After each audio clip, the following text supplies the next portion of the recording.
조선구마사 논란이 한국 누리꾼들의 불과 같은 화력으로 제작사가 초유의 방송을 폐지한 가운데 일각에서는 중국풍 드라마가 한국에 들어오는 것이 거의 국난급 재난이라고 느낀 많은 한국인들이 대거 집결해 순간적으로 폭발했으며 이로 인해 대기업들조차 광고 협찬을 모두 끊게 된 것이고 사상 초유의 지상파 방송 중단 사태가 나오게 된 것입니다.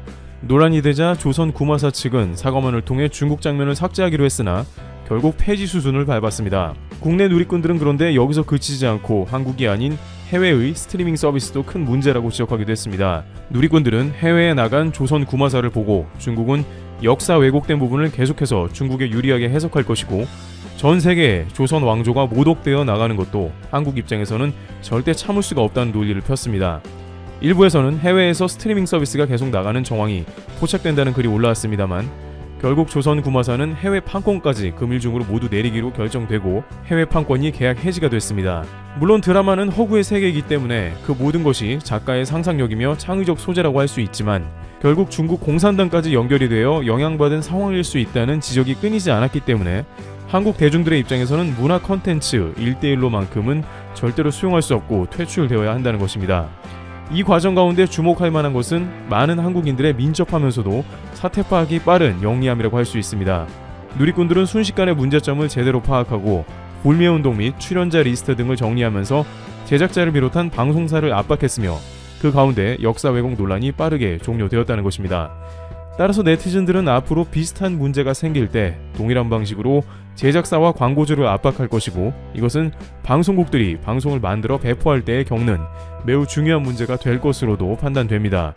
하나의 드라마나 작품을 만들어낼 때 엄청난 시간과 인원, 자본이 들어가므로 신중해야 할 것으로 보입니다. 정덕현 대중문화평론가는 조선 구마사가 폐지까지 이른 상황은 일단 긍정적으로 봐야 한다면서 향후 중국에서 한국 드라마에 자본을 투자할 수 있는데 그렇게 되면 문화 동북공정이 본격화할 가능성도 크다.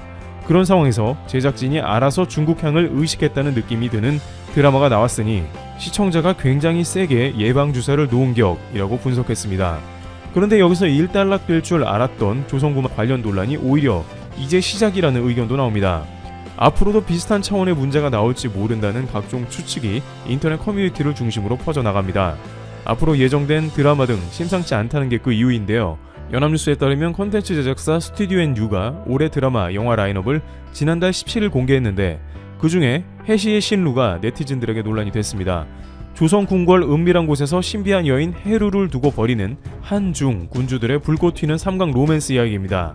5천만 조회수를 돌파한 동명의 웹소설을 원작으로 하며 인기 드라마 구름이 그린 달빛의 원작자인 윤희수 작가가 극본을 맡는 것으로 되어 있습니다. 누리꾼들은 한국과 중국 군주들이라는 부분이 걸린다며 허구이긴 하지만 한국의 역사에 또 중국이 끼어든다라며 경계하는 모습을 보였습니다. 누리꾼들은 컨텐츠 제작사가 중국과 어떤 자본관계에 연관이 있는지도 살펴보고 있습니다.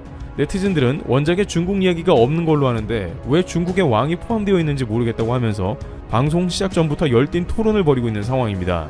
공통된 의견은 중국은 절대 안 된다는 것인데요.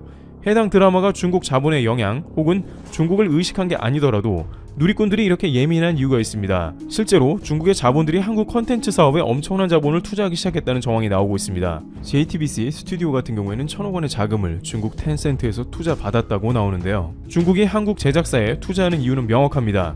한국이 드라마나 프로그램을 잘 만들기 때문입니다. 중국에서는 한국 보고 도둑질하는 나라라고 하지만 실제로 한국 드라마를 계속 훔쳐보는 정황이 나오는데요. 지난 3월 24일 수억 명의 유저가 이용하는 웨이보의 검색어 1위는 배로 나는 죽지 않았다 였습니다.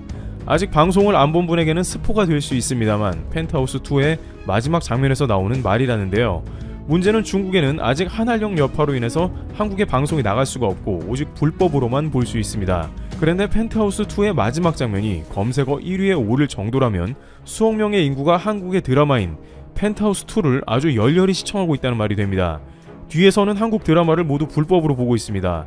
중국 컨텐츠 사업계에서는 이것을 다 알고 있습니다. 중국 드라마보다 한국 드라마의 선호도가 매우 높으며 한국의 작가들의 창의력과 한국 드라마가 주는 매력이 중국 것보다 훨씬 사업성이 뛰어나다는 의미입니다. 따라서 일단 중국이 한국에 침투하려고 하는 것은 당장 한국을 공산화시키자 혹은 한국의 중국 정부의 영향력을 확대하자 이러한 논리보다는 중국 컨텐츠 사업 회사들이 돈을 벌려고 한국에 손을 뻗치는 것입니다. 하지만 문제는 이러한 중국 회사들은 결국에는 중국의 공산당이 제시하는 룰을 반드시 지켜야 하는 것입니다.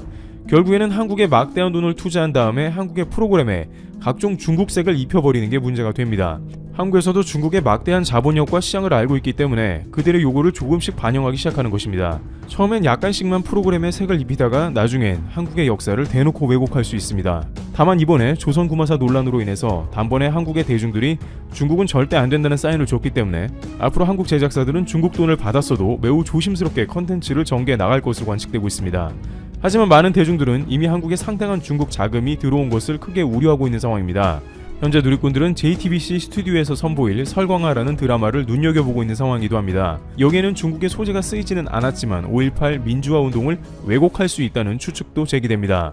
정혜인과 지수가 주연으로 나서는 설광하는 1987년 서울을 배경으로 어느 날 갑자기 여자 기숙사에 피투성이로 뛰어든 명문대생과 서슬퍼런 감시와 위기 속에서도 그를 감추고 치료해준 여대생의 시대를 거스른 사랑을 그립니다.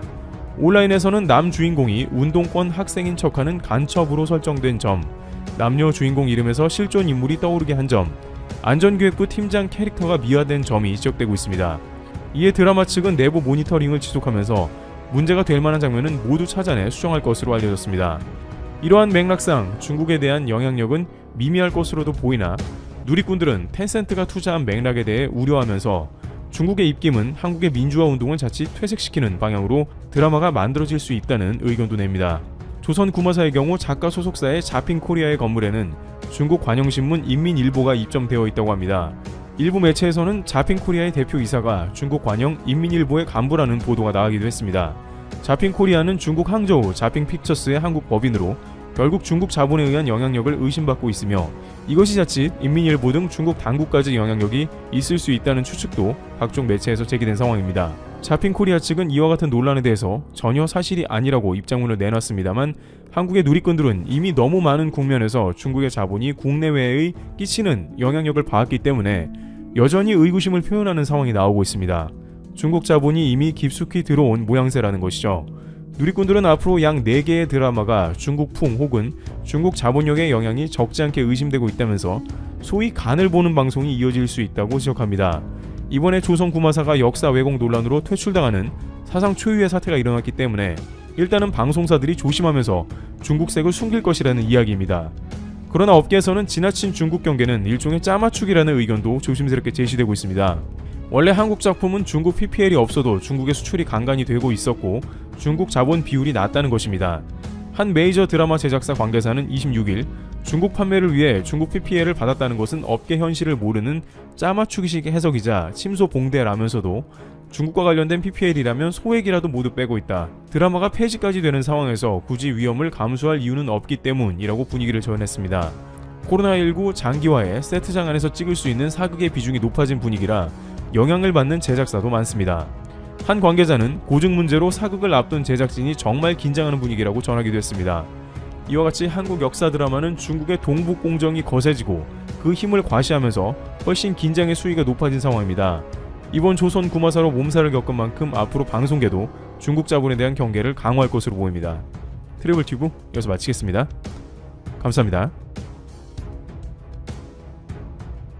카메라는 일본의 전유물이자 마지막 남은 일본의 자존심 같은 분야였습니다. 하지만 갈수록 한일 관계가 악화되어감에 따라 의류, 자동차, 여행업계, 그리고 드디어 카메라 업계까지도 불매운동의 여파가 영향을 미치고 있습니다. 지금 카메라 상점에는 파리만 날리고 있다는데요. 페페TV에서 자세하게 알아보도록 하겠습니다. 당신이 구독해야 할 단 하나의 채널 유튜브 레볼루션 페페TV 팩트 체크.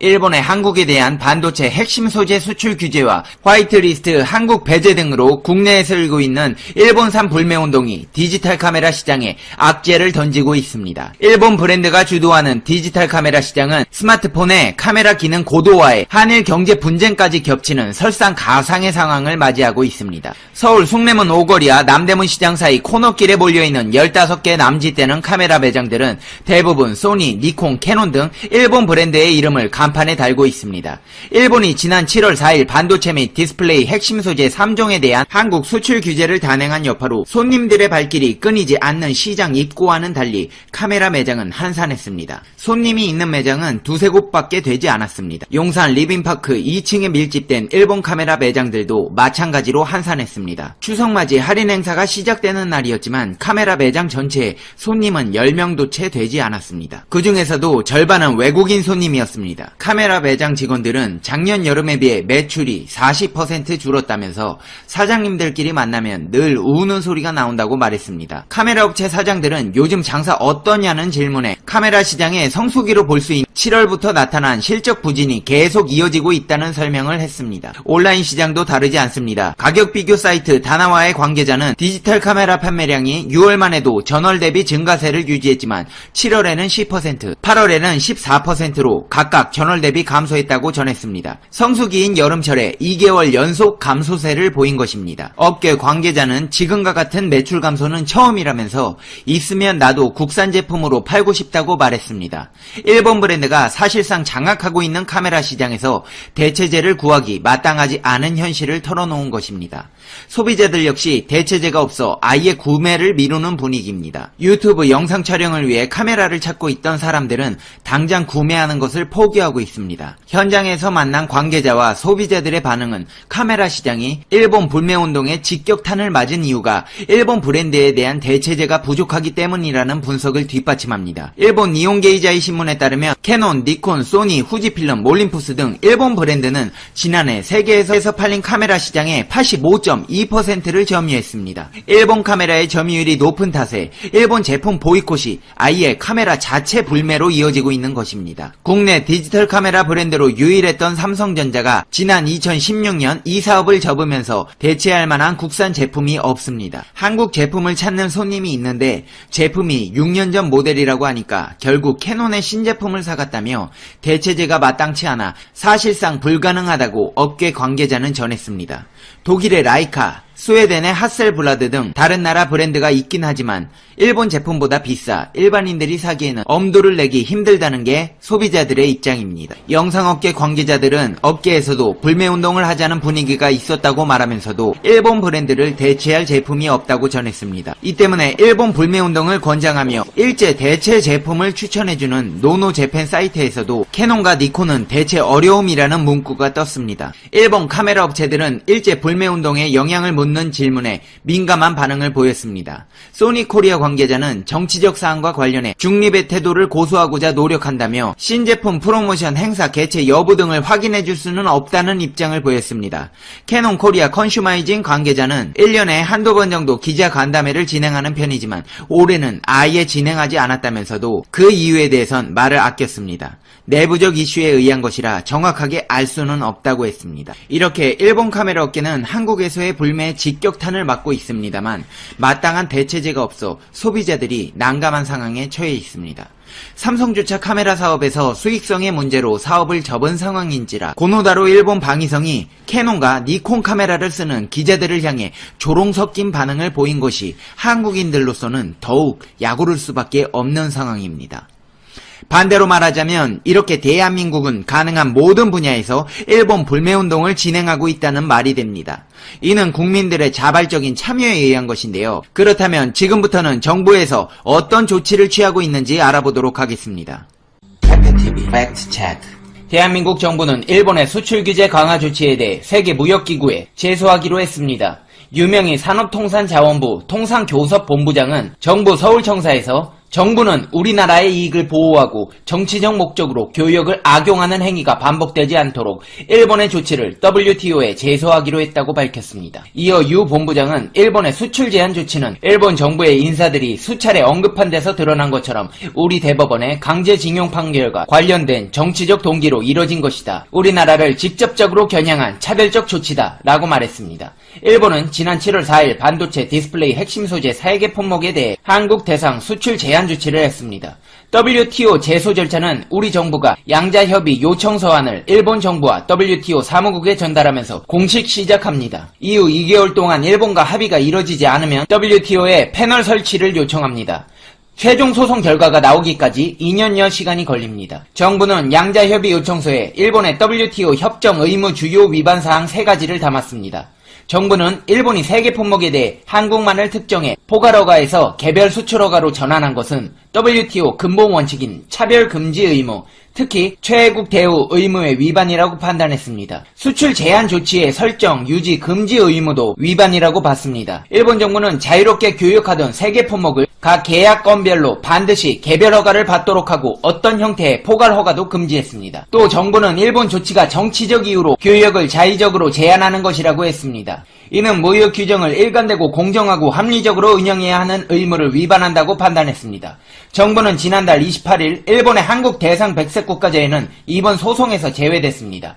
제도만 변경됐고 3대 품목과 같은 추가 규제가 구체적이지 않았기 때문입니다. 유 본부장은 일본은 아무런 사전 예고나 통보 없이 조치를 발표한 후 3일 만에 전격적으로 시행함으로써 이웃나라에 대한 최소한의 배려도 보여주지 않았음은 물론 절차적 정당성도 무시했다고 했습니다. 게다가 각 지자체에서도 일본 제품 불매에 대해서 조치가 이루어지고 있습니다. 경기도의회가 10일 도내 각급 학교가 보유한 일본 전범기업 생산 제품에 인식표를 붙일 수 있도록 하는 경기도교육청 일본 전범기업 기억에 관한 조례안을 표결에 붙여 찬성 111명, 기권 1명으로 가결했습니다. 조례안은 국무총리실이 발표한 명단을 근거로 284개 전범기업에서 만든 20만원 이상의 비품에 전범기업 제품임을 알리는 스티커를 붙일 수 있도록 했습니다. 교육감은 산하기관 각급 학교의 전범기업 제품 보유 사용 실태를 조사해 매년 공개해야 합니다. 빔 프로젝터, 캠코더, 프린터, 복사기 등의 제품이 해당될 예정입니다. 이 조례안은 당초 더불어민주당 황대호 의원이 지난 3월 대표 발의했다가 관제민족주의라는 비판이 밑따르면서 심의가 보류됐습니다. 그러나 최근 일본의 경제보복과 반일 여론을 계기로 다시 발의됐습니다. 경기도의회에서는 도와 도교육청의 전범기업 제품 구매를 제한하는 조례안도 발의돼 다음 달 임시회에 상정될 예정입니다. 그러나 해당 조례안이 위법하고 국익에 도움이 되지 않을 수도 있다는 우려도 끊이지 않았습니다. 조례안이 세계무역기구 정부 조달협정 중 4조 비차별 조항과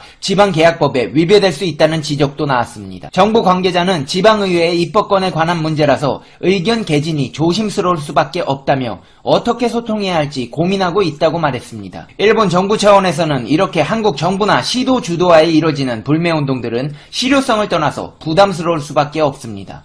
한편 한국에서도 일본 제품의 수입에 관한 절차가 까다로워질 전망입니다.